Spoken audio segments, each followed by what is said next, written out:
Topic है pointer and functions. The use of pointers in a function may be classified into two groups. Number one, call by value. Number two, call by reference. This figure shows operation of call by value and call by reference. In call by value, original value cannot be changed. In call by value, when a portion of the program invokes a function, control will be transferred from the main function to the calling function, and the value of actual argument is copied to the function. Within function, the actual value may be altered or changed when the control is transferred back. From function to the program, altered values are not transferred back. Now consider one example of call by value. अभी ये जो example है, इस example में हमने एक function यहाँ पे डिफाइन किया हुआ है स्वैप नाम का, और उसमें दो आर्गुमेंट हमने सप्लाई किए हैं. दोनों आर्गुमेंट से इंटीजर टाइप हैं. उसके बाद में ओपनिंग कर्ली ब्रैकेट और कर्ली ब्रैकेट के बीच में हमने जो स्टेटमेंट्स लिखे हैं, this statement is used for the swapping. इस स्वैपिंग के लिए हमने ये लॉजिक का यूज़ किया है. एक मेन फंक्शन हमने यहाँ पे यूज़ किया है वॉइड मेन. इसमें दो वेरिएबल्स है ए एंड बी. दोनों वेरिएबल्स में हमने वैल्यू को इनिशियलाइज करके रखा है. एक फंक्शन हमने डिफाइन किया है स्वैप नाम का, उसमें दो वेरिएबल्स हमने लिए हैं ए कॉमा बी. ये जो फंक्शन है, ये फंक्शन कॉलिंग करेगा और कॉलिंग करने के बाद में ए और बी के वैल्यू ये इंटरचेंज करेगा. बट कॉल बाय वैल्यू में ए और बी के वैल्यू ये एज इट इज़ ही रहेगी, बिकॉज हमने जैसे स्टार्टिंग में कहा था कि in call by value original value can not be change. इसमें ओरिजिनल वैल्यू ये चेंज नहीं होती है. इसका आउटपुट भी हमको यहाँ पे दिया हुआ है, value of A equal to 100 and value of B equal to 200. यानी हमने इंटरचेंज यानी स्वैपिंग का लॉजिक यूज़ करने के बावजूद भी दोनों एलिमेंट्स के जो वैल्यूज़ है वो इंटरचेंज नहीं हुए हैं. In call by reference original value can be changed. In call by reference, when a function is called by a program, the address of the actual arguments are copied onto the formal arguments. That is, the formal and actual arguments are referencing to same memory location. Therefore, change in value of formal argument affects the value of the actual arguments. The call by reference is used when function produces more than one value and provides these values to the caller. तो इसका example हम यहाँ पे discuss करेंगे call by reference का. अभी हमने जो यहाँ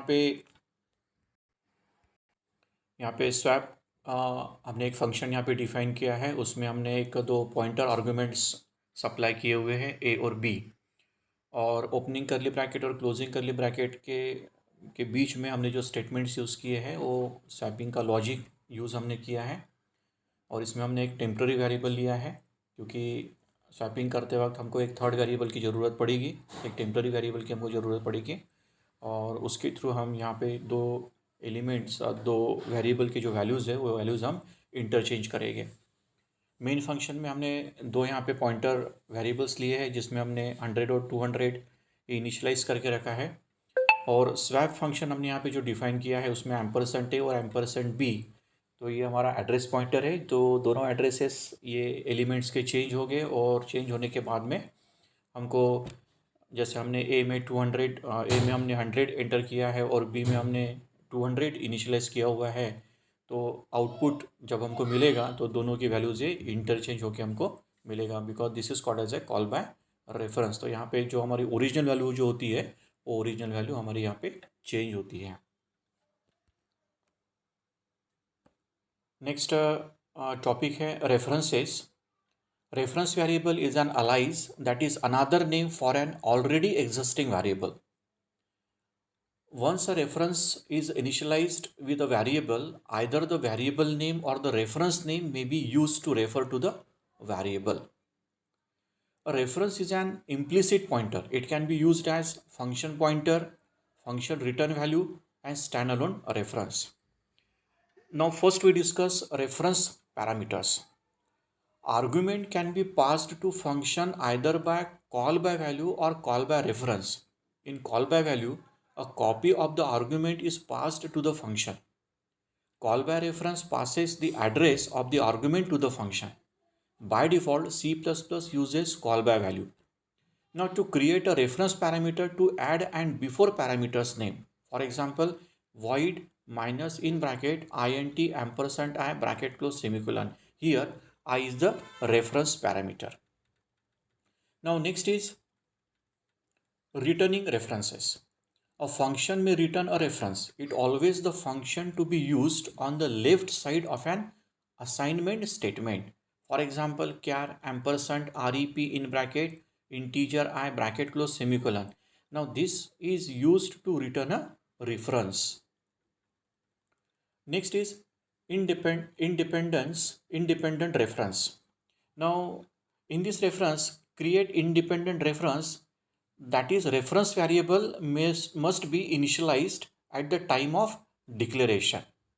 Now for example, float total equal to 100 semicolon, float ampersand sum equal to total semicolon. Here total and sum refers to same data object in memory. If it change a value of total, it will cause change in both sum and total. Now these are the references. This is called as a references. Next is a string. Next topic is string. So what is a string? String is a collection of character in single or double quotation marks. It is terminated by a null character or slash. So here we discuss 6 string functions. अभी यहाँ पे हम 6 string functions discuss करेंगे. पहला string function है strlen. This function counts number of character in the string और उसका एक example यहाँ पे दिया हुआ है. Next string function है strcpy function. This function copies the contents of one string into another string. The base addresses of the source and the target string should be supplied to this function. और उसका example यहाँ पे दिया हुआ है कि किस तरह से हम string copy function का use करेंगे. Next function है strcat function. String concatenate इसको बोलते हैं, string को जोड़ना. This function concatenate the source string at the end of targeting, and this is an example of strcat function. Next fourth function है strcmp function. इसको cmp को बोलते हैं compare. This function compare two string to find out whether they are same or different. तो दोनों string को हमको यहाँ पे कंपेयर करना है कि दोनों स्ट्रिंग सेम है या डिफरेंट है. तो उसके लिए हम strcmp इस फंक्शन का यूज़ करेंगे. तो यहाँ पे एक एग्जांपल दिया हुआ है. इस एग्जांपल में हम किस तरह से मनीष और राहुल ये दोनों स्ट्रिंग सेम है या डिफरेंट है हम पहचानेंगे. तो दोनों स्ट्रिंग ये डिफरेंट है क्योंकि मनीष ये डिफरेंट है और राहुल भी ये डिफरेंट है. Both strings are different. तो यदि हम दोनों स्ट्रिंग को यदि कंपेयर करना है तो कंपेयर करने के लिए हम strcmp नाम का फंक्शन का यूज़ करेंगे. और इसका यूज़ हम किस तरह से करेंगे तो यहाँ पे एक एग्जांपल दिया हुआ है. इस तरह से हम स्ट्रिंग फंक्शन का यूज़ करेंगे.